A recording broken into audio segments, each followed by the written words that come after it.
त्यांच्याकडे जाणार आहे। कुणाल, तुम्ही अभिनेत्यांशी भेटतायत, अनेक नेत्यांशी भेटतायत, आता पुढे हा कार्यक्रम कसा असतो, शोभायात्रा पुढे कुठपर्यंत जाते आणि यात सध्या कोणकोणत्या नेत्यांचा सहभाग आहे? प्रणिता, आता सध्या माझ्यासोबत खासदार डॉक्टर श्रीकांत शिंदे आहेत। सर, हिंदू नववर्षाच्या सुरुवातीलाच मोठ्या शोभायात्रेने डोंबिवलीकर सुरुवात करत असतात। मोठा उत्साह डोंबिवलीकरांचा आपल्याला पाहायला मिळतो। दरवर्षीप्रमाणे या डोंबिवलीमध्ये स्वागत यात्रेनिमित्त मोठा उत्साह आपल्याला पाहायला मिळतो आणि हे 28वं वर्ष आहे शोभायात्रेचं। या शोभायात्रेच्या निमित्ताने वेगवेगळ्या संदेश देण्याचं काम या स्वागत यात्रेच्या माध्यमाने होतं। डोंबिवली आणि स्वागत यात्रा एक वेगळं समीकरण झालेलं आहे। हजारोच्या संख्येने लोक या स्वागत यात्रेमध्ये सहभागी होतात। आज देखील लोक मोठ्या प्रमाणामध्ये याच्यामध्ये सहभागी झाले।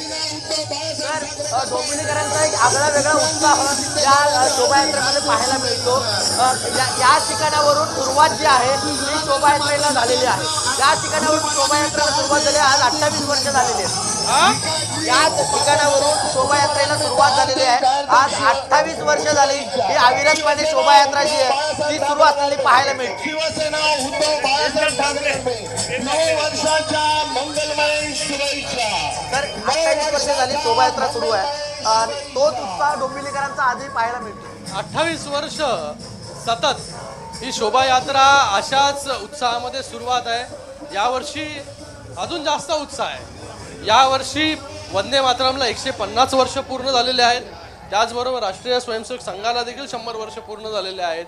मोठ्या प्रमाणामध्ये वेगवेगळा संदेश जो आहे या शोभायात्रेच्या निमित्ताने वेगवेगळ्या चित्ररथांच्या माध्यमाने देण्यात आलेला आहे आणि माननीय प्रधानमंत्री नरेंद्र मोदीजींच्या नेतृत्वाखाली हा देश देखील एक मोठी वाटचाल जी आहे या ठिकाणी करतो। चौथी मोठी अर्थव्यवस्था जी आहे ती या ठिकाणी आपला देश आलेला आहे। सर, जय महाराष्ट्राच्या प्रेक्षकांना काय शुभेच्छा द्याल? कारण आज डोंबिवलीमध्ये सर्वच कलाकार असतील, नेते मंडळी असतील, यांची रेलचेल आहे आणि हिंदू नववर्षाच्या शुभेच्छा सर्वच जण देत आहेत। जय महाराष्ट्राच्या प्रेक्षकांना कशा प्रकारे शुभेच्छा द्याल? जय महाराष्ट्राच्या प्रेक्षकांना आणि महाराष्ट्राच्या सर्वच प्रेक्षकांना मी ह्या शुभेच्छा देतो। सगळ्यांचं आरोग्य चांगलं राहो, सगळ्यांना सुख समृद्धी मिळो, सगळ्यांच्या मनोकामना पूर्ण हो, इच्छा पूर्ण हो, अशा शुभेच्छा।